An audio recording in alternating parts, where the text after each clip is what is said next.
Mesdames et messieurs, bonsoir et bienvenue dans ce journal hebdomadaire qui vous informe de l'actualité sur la paix et la cohésion sociale en Afrique et partout dans le monde.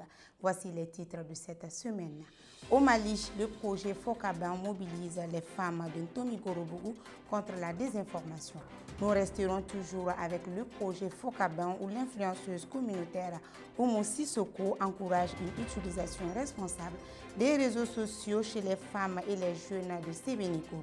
Comme actualité internationale, nous irons au Burkina Faso où la direction régionale de la communication du Centre-Nord forme des journalistes et des activistes sur la paix et la cohésion sociale à Kaya. Installez-vous confortablement, vous aurez plus de détails dans un instant.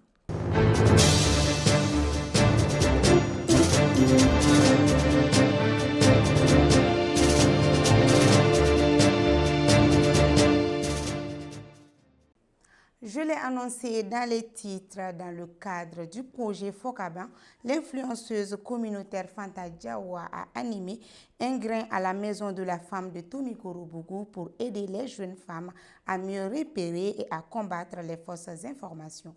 Elles ont appris à vérifier les informations, réagir face aux fake news et sensibiliser leur entourage pour promouvoir la paix. Une initiative de Think Peace et Search for Common Ground Mali avec le soutien financier du Fonds des Nations Unies pour la consolidation de la paix. Le 24 juin 2025 à Sébenikoro, dans le cadre du projet Fokaban, l'influenceuse communautaire Oumou Sissoko a animé une causerie débat avec les femmes et les jeunes sur le thème des informations, intox et rumeurs, quelles conséquences. Objectif, encourager une utilisation responsable des réseaux sociaux, surtout chez les femmes qui sont les premières victimes. Des témoignages forts et des recommandations ont émergé. Une campagne digitale suivra cette rencontre. Une activité soutenue par Think Peace avec le leadership de Search for Common Ground et grâce au financement du Fonds des Nations Unies pour la consolidation de la paix. À Kaya, au Burkina Faso, une quinzaine de journalistes et d'activistes du Samintanga ont été formés les 26 et 27 juin 2025 sur leur rôle dans la promotion de la paix et de la cohésion sociale. Cette première initiative dans la province a abordé la lutte contre la désinformation et les discours de haine à travers des communications et des cas pratiques. Les participants ont salué cette opportunité d'échange, soulignant leur rôle important dans la stabilisation du pays. Les organisateurs, quant à eux, espèrent ainsi renforcer les compétences des acteurs locaux pour une information responsable et constructive, ce qui ouvre la page brève de cette édition.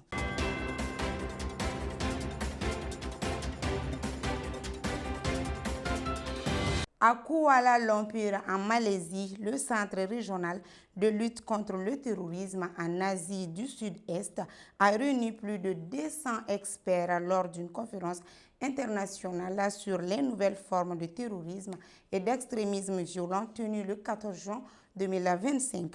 L'événement a souligné l'importance de la coopération régionale face à la montée de la radicalisation en ligne et à l'utilisation des nouvelles technologies par les groupes extrémistes.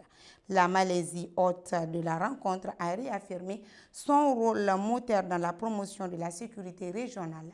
L'ASEAN a renouvelé son engagement à travers la mise en œuvre de plusieurs plans d'action jusqu'en 2045.